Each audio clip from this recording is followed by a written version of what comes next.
They say anger is loud, but hatred is silent. It doesn't yell, it waits. It doesn't want to hurt you once. It wants to erase you slowly. And the Stoics knew this well. Anger is a fire, but hatred is poison. Fire burns and fades. Poison lingers. So today, let's talk about signs of real hatred and why it's far more dangerous than anger. By the way, if you ever feel like you're surrounded by negativity, people who secretly resent your growth or drain your peace, remember, you don't have to walk that path alone. I've created a Patreon community for people who want to grow stronger mentally and spiritually through Stoic philosophy. Inside, I offer one-on-one text guidance, deep reflections, and personal advice to help you apply these principles in your daily life. Not just listen to them. If you want to join a circle where wisdom replaces chaos, where strength is built through stillness, the link is in the description. You don't have to face hate, betrayal, or confusion alone. Let's grow in peace together. 1. They never forget your mistakes. One of the clearest signs of real hatred is this: they never forget your mistakes. No matter how much time has passed, no matter how much good you've done since, a hateful person will always keep a detailed mental archive of every flaw, every slip, every wrong word you've ever said. They won't remember the moments you helped them, supported them, or stood by them. They'll only remember the times you didn't, because hatred needs a reason to survive. And when life doesn't give it one anymore, it creates one. A hateful person doesn't want closure. They want fuel. They replay old conflicts like movies in their mind, rewriting them in ways that justify their resentment. They add emotion where there wasn't any, intention where there was misunderstanding. They don't want to heal. They want to keep the wound open, because the pain is what gives their hatred purpose. And here's the dark truth. When someone refuses to forget your mistakes, it's not because they value justice, it's because they value superiority. By keeping you the wrong one, they get to feel the right one. They cling to your imperfections because they can't face their own. Seneca once said, "No man confers a benefit on another while he is thinking of repayment." Likewise, no one truly forgives when they keep score. Hatred is just the scoreboard of the ego, tallying every wrong, every flaw, every imperfection, to avoid confronting its own failures. Think about it. You've probably met people like this, people who bring up things you did years ago, at the exact moment you've grown beyond them. You've changed, but to them you never will, because their hate isn't aimed at who you are today.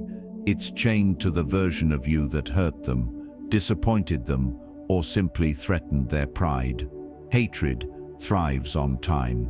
It turns days into decades, and with every year that passes, the memory becomes less about the event and more about the emotion attached to it. They're not remembering reality, they're remembering how it felt, and so the loop continues. But here's where Stoicism offers the antidote. A Stoic doesn't seek revenge through memory. They seek freedom through forgetting. Because the moment you can recall a past mistake without resentment, you've won. Marcus Aurelius reminded himself every morning, "Let it go. The wrong done to you is gone, if you let it be." And that's something a hateful person never does. They live in yesterday. They feed on the past. They believe remembering your sins keeps them safe from theirs. If you want to see the depth of someone's character, watch what they remember. The wise remember lessons. The hateful remember injuries. The wise recall what helped them grow. The hateful recall what they can use against you. And ironically, this obsession with your past ends up trapping them, because the mind that constantly relives yesterday cannot live peacefully in today. They become prisoners of memory, and hatred is their jailer. So when you meet someone who never forgets your mistakes, understand this: they're not seeking truth. They're seeking control. They're trying to define you by your worst moment, so they never have to face the fact that you've evolved beyond it. And that's what makes hatred so much more dangerous than anger. Anger wants to argue. Hatred wants to freeze time. It doesn't just fight who you are, it fights who you're becoming. But a Stoic mind understands you are not your past, you are your response to it. And that's the one thing a hateful person can never take from you: your power to grow while they stay stuck in the past. So let them keep their list. Let them count your flaws. Because while they're busy collecting evidence of who you were, you'll be busy becoming who they'll never be. Free. 2. They dismiss your success. One of the most revealing signs of real hatred is subtle. They dismiss your success. When you achieve something meaningful, something that took time, sacrifice, and patience, they won't congratulate you. They'll minimize it. They'll make it sound smaller, easier, or undeserved. You'll hear things like, "Oh, anyone could have done that. You just got lucky." It's not that big of a deal. Notice how they never celebrate your effort. They explain it away. Because your success isn't just a reminder of what you did. It's a mirror showing them what they haven't done. Hatred can't stand progress, especially when that progress belongs to the person it resents. Because every step forward you take, every improvement, every quiet victory, exposes their stagnation. And that's something a hateful person cannot tolerate. A truly hateful person would rather live in denial than admit you've grown. They'd rather believe the world is unfair than accept that you worked harder than they did. Their ego can't handle the idea that someone they dislike could also be someone they should respect. Seneca once said, "He who envies others does not obtain peace." That's exactly what happens here. Envy turns into denial, and denial becomes hatred. They don't just envy your results. They envy the calm, the confidence, and the persistence that built those results. Let me give you a real example. A man named Adrian worked at a company for 5 years. He started as an intern, barely noticed by anyone, but he had something most people didn't: quiet discipline. He showed up early. He learned from failure. He didn't talk much. He just worked. Eventually he earned a promotion, not because he played politics, but because his consistency spoke louder than his words. When the news spread, some people congratulated him sincerely. But there was one colleague, let's call him Marcus, who just smirked and said, "Guess you were in the right place at the right time." That's hatred disguised as casual talk. Marcus couldn't admit Adrian deserved it, because that would mean facing his own laziness. So he dismissed Adrian's success as luck, not effort. And that's how hatred often works.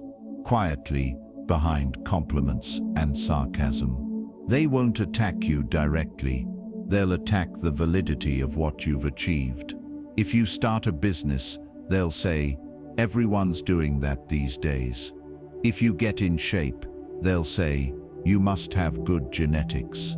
If you find love, they'll say, "You just got lucky with timing." Every accomplishment becomes something that just happened, never something you earned. This is where Stoicism gives us perspective. A Stoic doesn't seek validation from others because he understands that most people judge through the lens of their own insecurity. Marcus Aurelius wrote, "The opinion of 10,000 men is of no value if none of them know the truth." And the truth is, hateful people aren't reacting to your success. They're reacting to their own sense of failure. They need to belittle you to feel balanced. Because if they acknowledged your growth, they'd have to confront the parts of themselves that refuse to grow. It's not your success that offends them. It's the reflection of what they could have been if they tried as hard as you did. And that's the difference between anger and hatred. Anger flares up when you win. Hatred denies that you've won at all. It rewrites the story to protect the ego. So what should you do when people dismiss your success?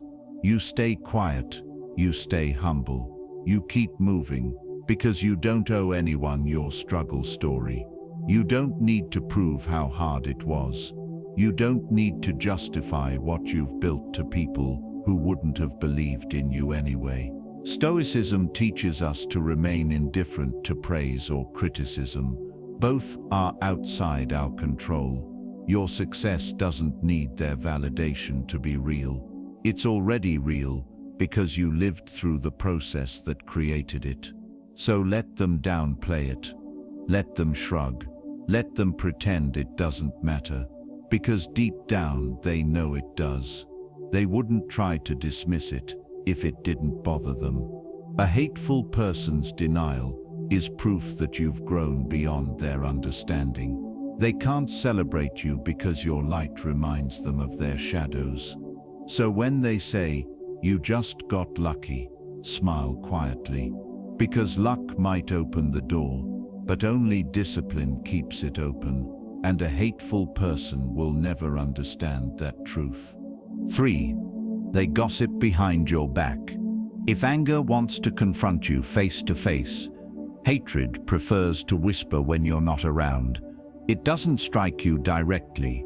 It stabs your reputation quietly, while pretending to keep its hands clean. When someone truly hates you, they won't always attack you openly. That would require courage, and confrontation demands truth. Instead, they'll pick the coward's weapon: gossip. Gossip is hatred's favorite disguise. It lets people hurt you while pretending they're simply talking. It allows them to poison how others see you without ever appearing malicious. They'll start with a sentence like, "I don't mean to talk bad about them, but..." And what follows is always venom. The Stoics saw gossip as one of the lowest acts of human weakness. Epictetus said, "If you wish to improve, be content to be thought foolish and stupid, because the more you rise above petty people, the more their mouths will try to pull you back down." A hateful person gossips, not because they know you, but because they want to control your image. They can't destroy your truth, so they distort it. They can't defeat your presence, so they try to dominate your absence. Behind closed doors, they twist your words, exaggerate your flaws, and fill in the blanks with assumptions. They feed their version of you to anyone who will listen. And what makes it dangerous is that it doesn't sound like hate. It sounds like concern. "I just think they've changed lately. I heard they're not who they seem. I don't know, something about them feels off." It's psychological warfare disguised as casual talk. A slow drip of poison meant to turn admiration into doubt. And the truth is, most hateful people don't want you destroyed. They want you misunderstood. Because once others doubt your integrity, your voice loses power. And that's how hatred wins. Not through violence, but through reputation erosion. Let me give you an example. A woman named Clara worked quietly, never bothering anyone. She wasn't loud, she wasn't arrogant, but she was focused. Her calmness and work ethic made her successful, and that success drew quiet envy. One day she noticed her co-workers started treating her differently. The tone changed. The smiles became tighter. Later she learned someone had been whispering behind her back, saying Clara had been flirting with the boss to get ahead. It was a lie, but it didn't matter. The damage was done. The hateful person never confronted her. They didn't have the courage. They did something far worse. They changed how the world saw her. and in doing so they found the illusion of power they craved. That's what gossip does. It doesn't destroy truth immediately. It corrodes it, like rust on iron. It spreads quietly until the structure weakens. A Stoic, however, understands that reputation, while valuable, is ultimately outside of one's control. Marcus Aurelius said, "If you are distressed by anything external, the pain is not due to the thing itself, but to your judgment of it." In other words, people can talk, but it's your reaction that decides whether their words hold weight.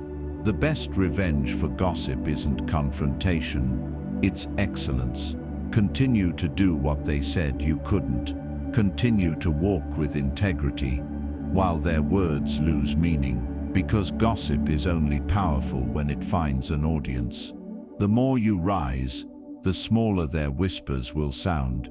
The more peace you project, the more obvious their bitterness becomes. Understand this: gossip is never about you. It's about them, their insecurities, their failures, their quiet jealousy. Your success threatens their comfort. Your composure exposes their chaos.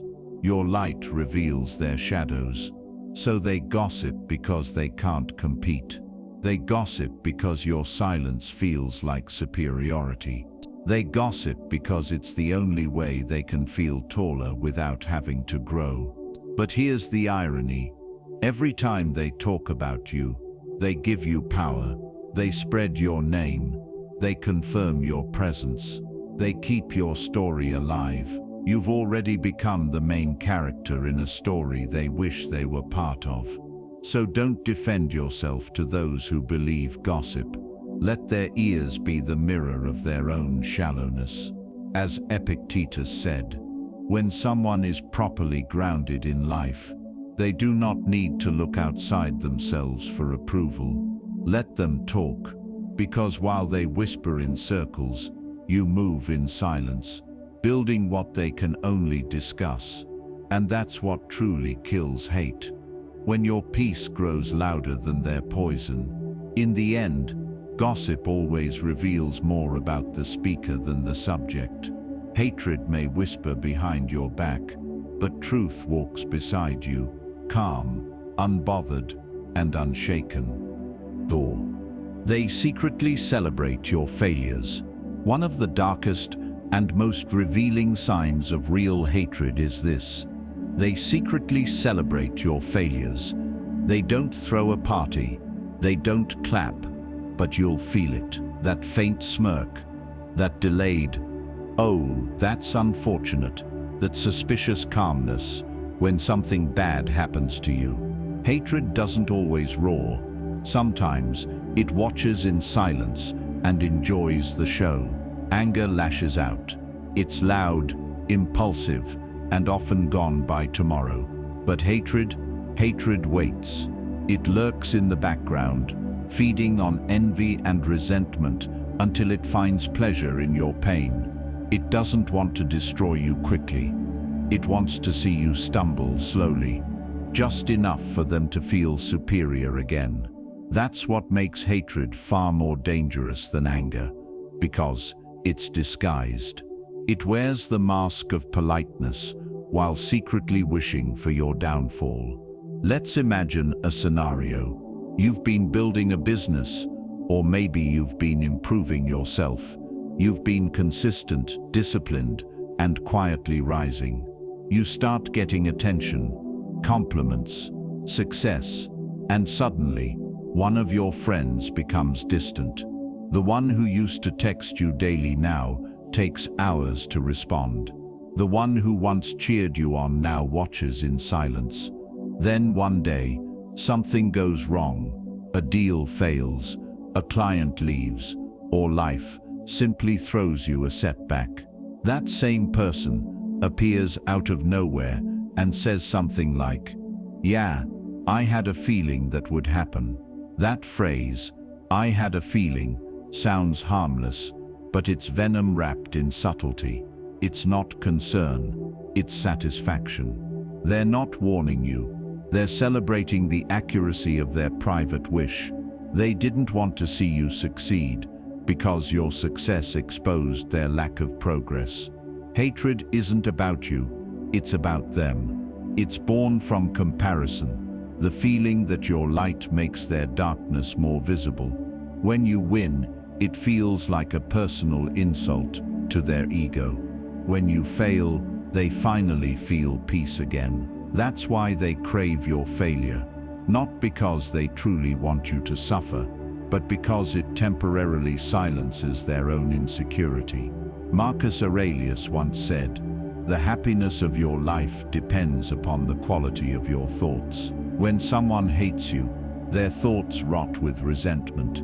They can't enjoy their own life, so they try to enjoy the cracks in yours. That's the tragedy of hatred. It's a poison that burns the vessel it lives in, long before it touches its target. And you'll see it in how they behave. They'll never reach out to congratulate you when you succeed, but they'll suddenly reappear when you fail. They'll act sympathetic, but their tone will betray them. Their words will have that faint flavor of satisfaction. Sometimes, they'll even spread your failures behind your back, just to feel powerful, as if your misstep gives them moral superiority. You'll notice it too in their timing. They're quiet when you rise, loud when you fall. They'll say, "I was just worried about you," or "Maybe you were going too fast." These phrases are not support, they're covert celebration. In Stoicism, hatred is considered one of the lowest forms of weakness. Seneca wrote that, "Anger is temporary madness, but hatred is chronic madness, a disease of the spirit that erodes empathy."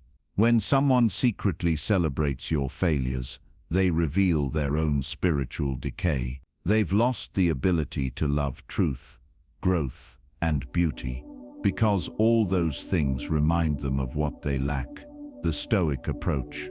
Don't hate them back.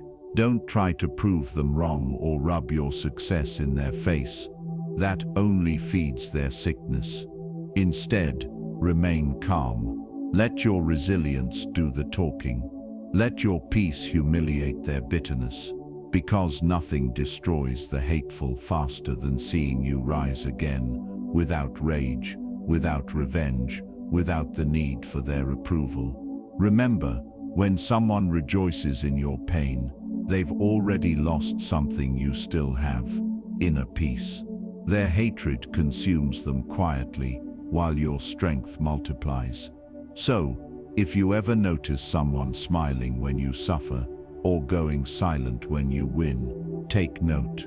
They're showing you what their heart truly holds. And in that moment, be grateful, because their reaction is your revelation. Real hatred doesn't just reveal your enemies, it reveals your growth, your progress, and your strength to stay calm in a world that secretly wants to see you fall. 5. They pretend you don't exist. One of the coldest and most painful signs of real hatred is silence. When someone pretends you don't exist, no confrontation, no argument, no closure, just quiet erasure. This isn't the silence of peace, it's the silence of punishment. It's their way of saying, "You're not even worth my attention." And that's what makes it so cruel. Because human beings are wired to crave acknowledgement. Even anger from someone feels more human than indifference. But hatred goes deeper than anger. It doesn't want to fight you, it wants to erase you. People who hate you in this way use invisibility as a weapon. They'll walk past you without a glance, act like your achievements never happened, and conveniently forget your name when giving credit. They'll pretend your presence in a room doesn't shift the energy, even though you both know it does. This behavior is psychological warfare disguised as maturity. Stoics understood this dynamic well. Epictetus taught that you cannot control what others say or do, only how you respond. And when someone chooses to pretend you don't exist, The Stoic answer isn't to beg for attention or chase validation. It's to become even more self-sufficient, to master the art of being content with your own existence, because nothing disarms hatred more than quiet self-respect. But let's make this real. Imagine you once had a close friend, someone who knew your struggles, your dreams, your flaws. Over time, perhaps you began to grow, change, or rise above certain patterns that they couldn't escape. Instead of growing with you, they grew bitter. They stopped responding to your messages, ignored your successes, and when you entered a room, they looked through you, as if you were air. No goodbye, no explanation, just disappearance. That's what hatred looks like when it's too proud to speak. It doesn't attack, it deletes. It's like being ghosted, not out of disinterest, but out of disdain. The silent treatment becomes their form of dominance. They believe ignoring you gives them control. But here's the irony. By investing energy in pretending you don't exist, they prove you still do, powerfully, uncomfortably, and deeply. When someone hates you, they often can't stand the idea that you still have peace without their acknowledgement. Your very existence irritates their sense of importance. They want you to crave their attention, to break, to chase, to prove yourself. That's how they feed their ego. And when you don't, when you remain calm, detached, and focused, they begin to lose power. Marcus Aurelius once wrote, "The best revenge is to be unlike your enemy." When someone tries to erase you, don't return the favor with bitterness. Don't waste your time proving your value to people committed to misunderstanding you. Just keep walking your path with quiet dignity. That's the Stoic way, not to retaliate, but to transcend. And the truth is, pretending someone doesn't exist is not strength. It's weakness hiding behind arrogance. It's the behavior of someone too emotionally fragile to handle your presence. People who truly have peace don't need to erase anyone. They can coexist without conflict. Only those who are secretly threatened by you need to pretend you're invisible. The danger of this kind of hatred is that it's covert.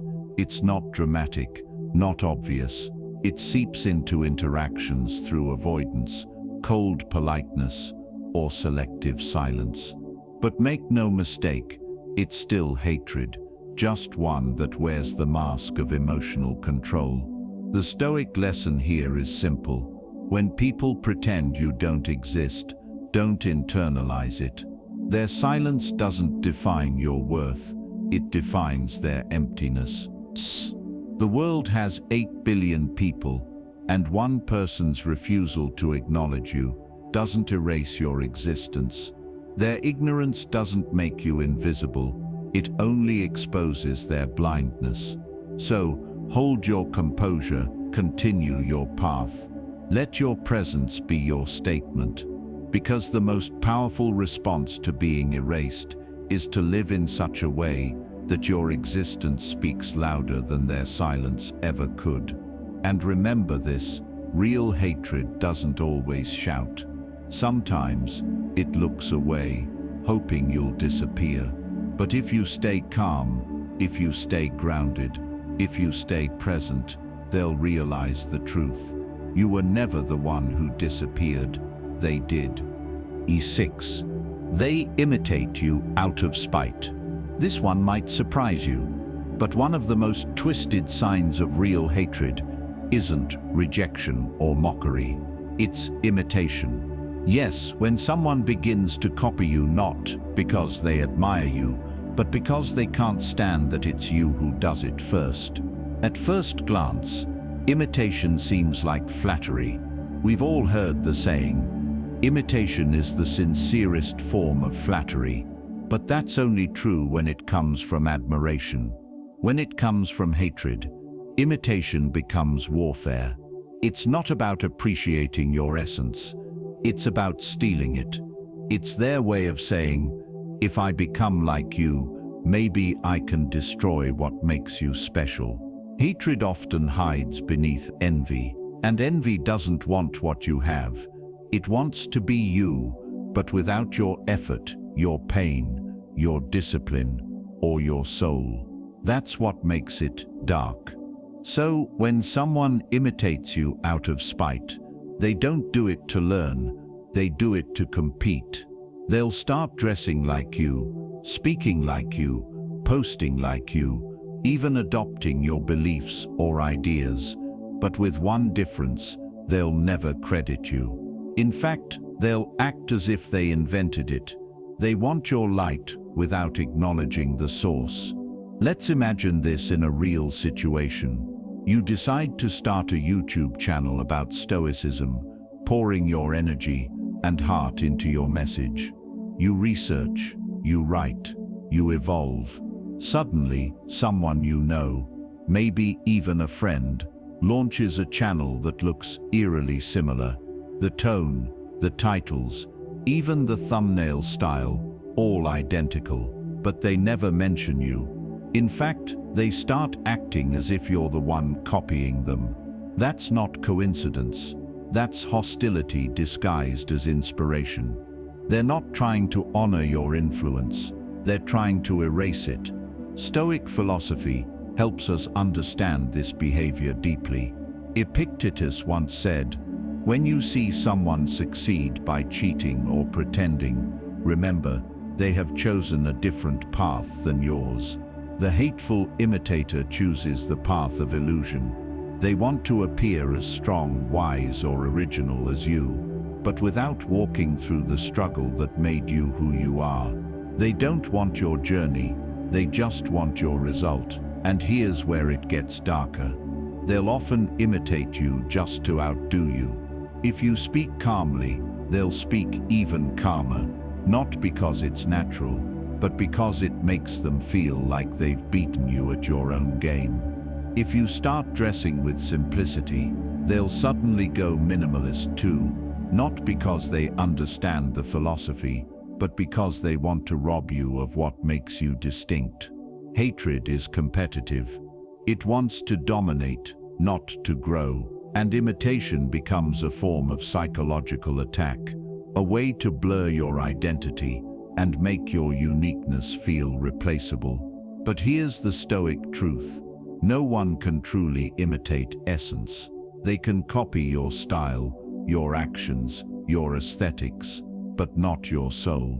The way you think, the way you feel, the authenticity behind your creation that can't be replicated. Imitation can mimic form but not depth.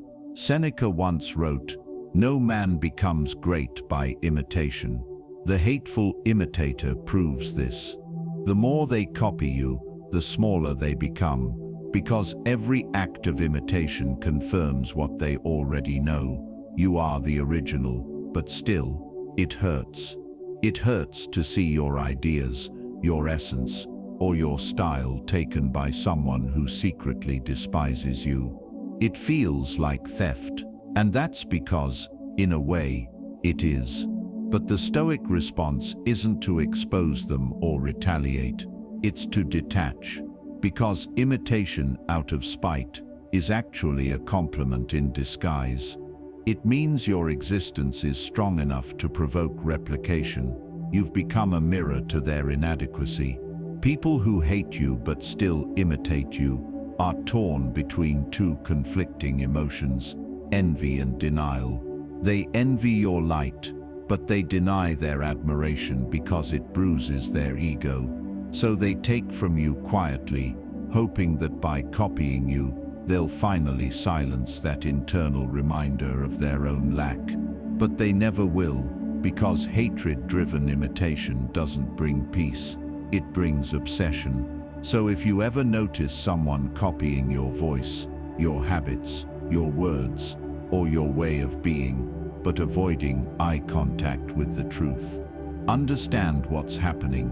They're not becoming you, they're trying to consume the part of you that unsettles them. Don't let it disturb your calm. Let them imitate. let them perform. Because while they're busy pretending to be you, you're busy evolving into someone even greater. The Stoic answer is simple. Never compete with the counterfeit. Remain authentic, grounded, and ever-growing. Because the more they imitate you out of spite, the more they remind the world and themselves who the original truly is. 7. They talk to everyone except you. One of the most subtle yet powerful signs of real hatred is when someone deliberately talks to everyone except you. They'll greet the entire room, laugh with your friends, make eye contact with everyone else. But when it comes to you, there's silence. Not an accidental silence, a calculated one. This is the language of exclusion, the psychological weapon of those who lack the courage for confrontation. They don't want to argue. They don't want to discuss. They just want to make you feel invisible. It's their way of saying, you don't belong here. At first, it might seem harmless. You might think, maybe they're just in a mood. But over time, it becomes clear their avoidance is not random. It's intentional. They want you to notice the silence. They want you to feel the sting of being ignored while they pour their energy into everyone else around you. And here's the truth. This behavior isn't about communication. It's about control. When someone hates you deeply, but doesn't want to expose that hatred directly, they use social isolation as a tool. By excluding you from conversations, they're attempting to shrink your presence, to make you doubt your worth, your voice, your place. In Stoic philosophy, this is what Marcus Aurelius would call the vanity of others, because only an insecure mind believes that ignoring someone gives them power. A wise person knows that silence loses its strength when you no longer crave attention. Let's imagine an example. You're at work. During a team discussion, everyone is talking, sharing ideas, exchanging jokes. The person sitting beside you, who clearly has an issue with you, speaks to everyone but skips over you completely. You ask a question, and they pretend they didn't hear. You offer an idea, and they act as if it wasn't spoken. Minutes later, someone else repeats your exact thought, and suddenly they nod in agreement. That's not coincidence. That's selective exclusion. It's their way of cutting your voice out of the social circle, hoping it will weaken you. But a Stoic doesn't beg to be included. Epictetus said, if you wish to be loved, love yourself. Meaning, if others withdraw their attention, it shouldn't disturb your peace. Their silence should not echo inside you unless you allow it to. Because when you truly know your value, you stop chasing acknowledgement from those too blinded by resentment to give it. The psychology behind this kind of hatred is fascinating. People who hate you but avoid talking to you are usually battling two conflicting emotions, jealousy and fear. They're jealous of your confidence, your calm, your authenticity, and they're afraid that talking to you might expose their own insecurity. They avoid you because deep down, your composure threatens them. Your presence becomes a mirror, reflecting their lack of self-control. So instead of facing that discomfort, they create artificial distance, pretending that silence makes them superior. But in truth, it reveals weakness, because avoidance is not strength, it's escape. And you'll notice they're not silent with everyone. They'll go out of their way to talk louder, smile wider, and connect more enthusiastically when you're around, just to make sure you see it. It's not natural warmth, it's performative cruelty. They want you to feel the exclusion. That's the part most people don't realize. Hatred doesn't always attack directly. Sometimes, it seeks to erase you socially. It's psychological warfare that doesn't need words, only gestures. And that's what makes it so effective. because it leaves you questioning yourself. Did I do something wrong? Did I deserve this? But the Stoic approach is clarity. You remind yourself, this is not about me. This is a reflection of their disorder. A person in harmony with themselves doesn't need to exclude others. They can speak with grace, even to those they disagree with. So when someone refuses to speak to you, it tells you everything you need to know, not about your worth, but about the chaos within them. Marcus Aurelius wrote, "It is not what others say or do that troubles you, but your judgment of their actions," meaning when they ignore you, it only hurts if you decide it does. If you view it through wisdom, their silence becomes powerless. It bounces off your calm. So the next time someone deliberately talks to everyone except you, don't shrink, don't question your voice. Instead, observe them with quiet understanding. Smile internally, because now you see the truth. Their silence is not peace, it's noise in disguise. Real hatred doesn't always yell or gossip. Sometimes, it whispers through silence. But the Stoic doesn't chase noise, they master stillness. And the greatest form of power is this: when they choose to ignore you, and you genuinely don't care. They smile while harming you. This one is perhaps the most deceptive, and therefore the most dangerous. When someone smiles while harming you, you're not dealing with ordinary anger. You're dealing with a calm, calculated form of hatred, one that hides behind charm, courtesy, and politeness. Anger wants to destroy you quickly. Hatred, disguised as kindness, wants to destroy you quietly, and that's what makes it terrifying. These are the people who will act friendly in public, praise you in front of others, and pretend to support you. But behind closed doors, they twist the knife. They'll sabotage your reputation, manipulate your words, or subtly undercut your confidence, all while maintaining that perfect smile. It's a psychological mask, and the smile is their camouflage. They wear it to appear harmless, trustworthy, or even caring, while every move they make is calculated to weaken you. Let's imagine this. You work with someone who always greets you warmly. They say, "You're doing great work," with a grin that feels genuine. But then you find out they've been spreading subtle rumors about you. Nothing direct, just enough to make people doubt you. When confronted, they deny it with a laugh, saying, "Oh, come on, you know I'd never do that." That's not misunderstanding, that's manipulation. That's hatred wearing perfume. And here's the subtle genius of it. Because they're smiling, you second-guess yourself. You wonder, maybe I'm overreacting. Maybe they're just joking. That's exactly what they want. They want you confused, hesitant, and unsure of your intuition.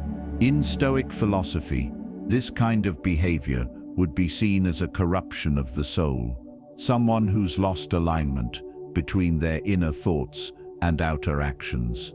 Seneca wrote, "No man is more unhappy than he who never faces adversity, for he is not permitted to prove himself."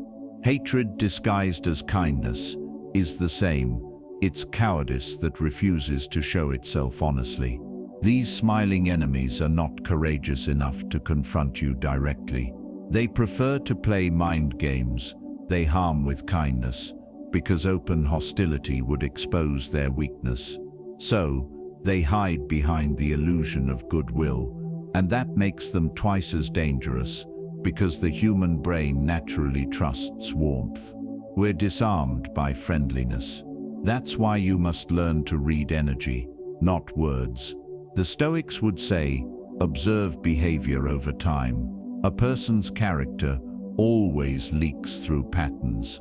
Someone who truly supports you will want to see you grow, even if it threatens their ego. But someone who hates you will always balance their praise with poison. A compliment followed by a doubt, a smile followed by a jab.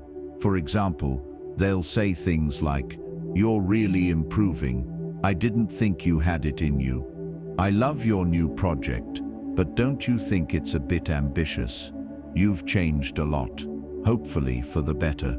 Each phrase sounds harmless, even polite, but underneath, it's a psychological needle, designed to puncture your confidence without leaving visible wounds.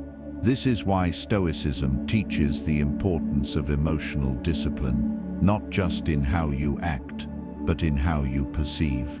When someone smiles while harming you, your instinct is to react, to expose them, to shout, to prove you're right. But a Stoic doesn't need to do that.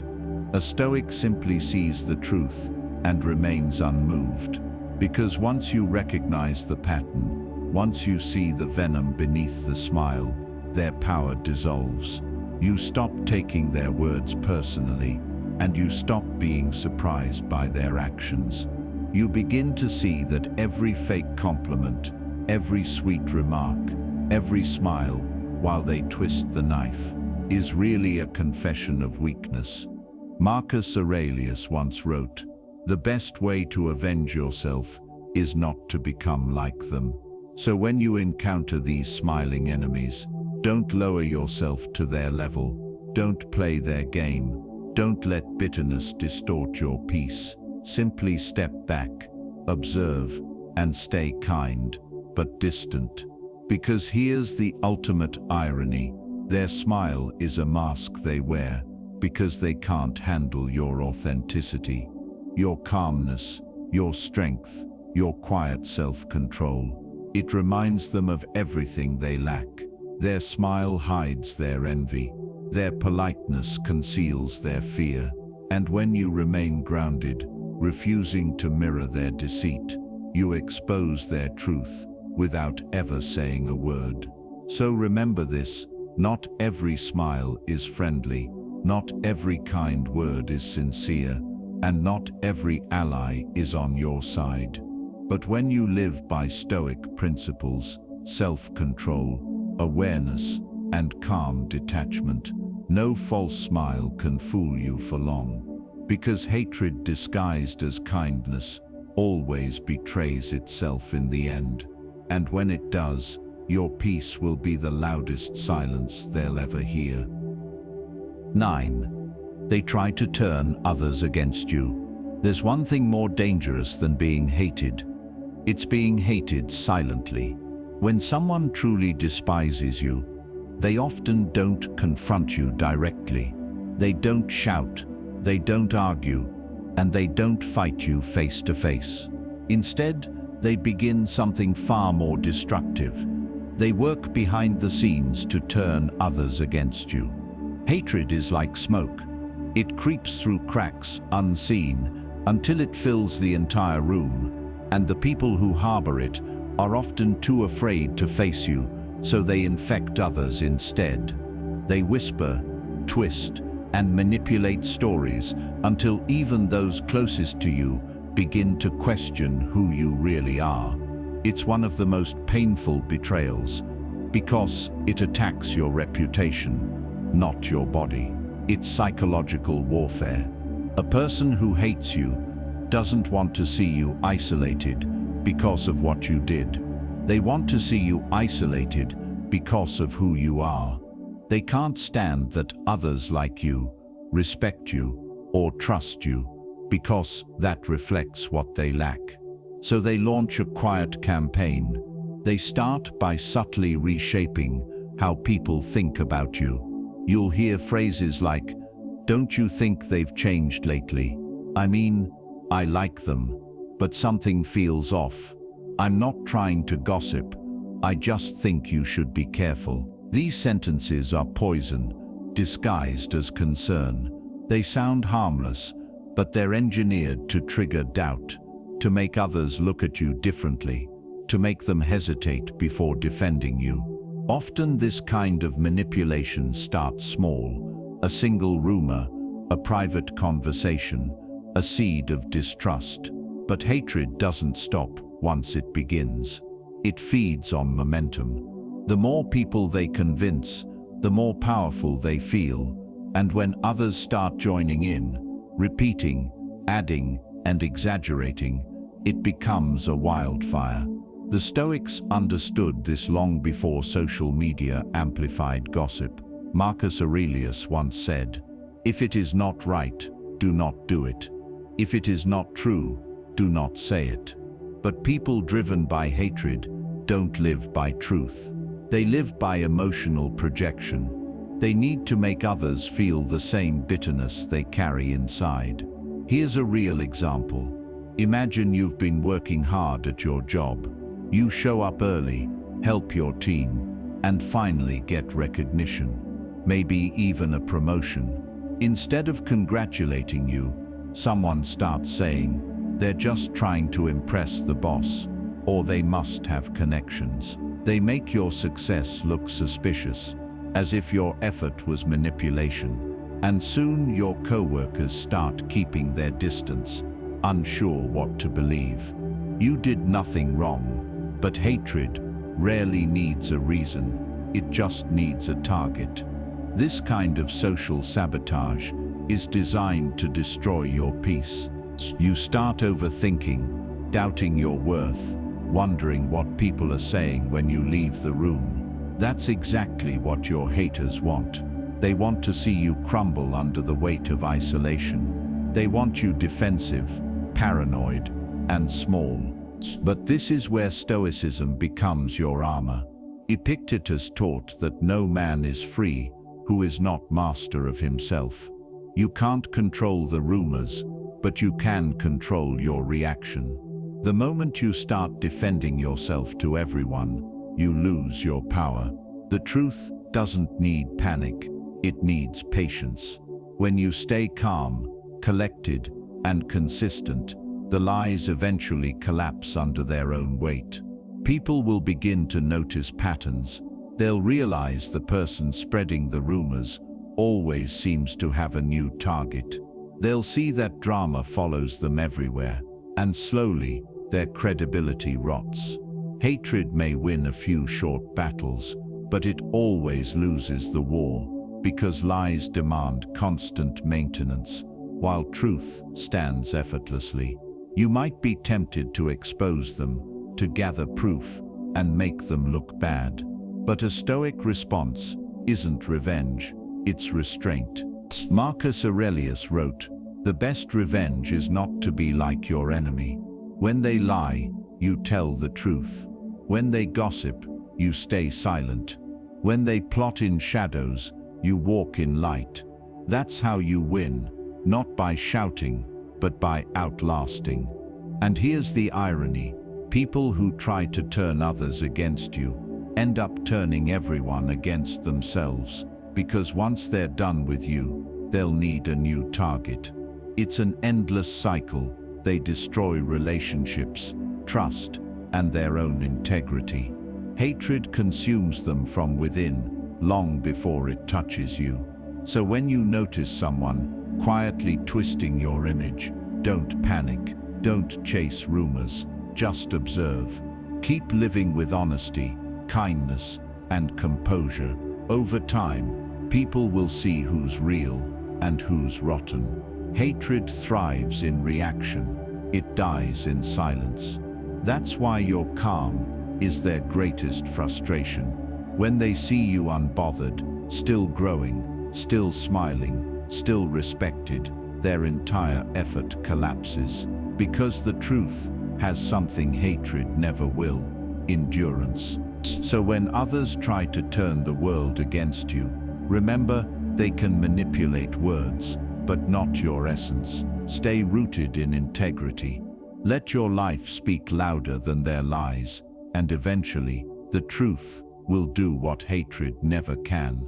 It will endure. Hatred is not loud. It doesn't always come with screaming or open conflict.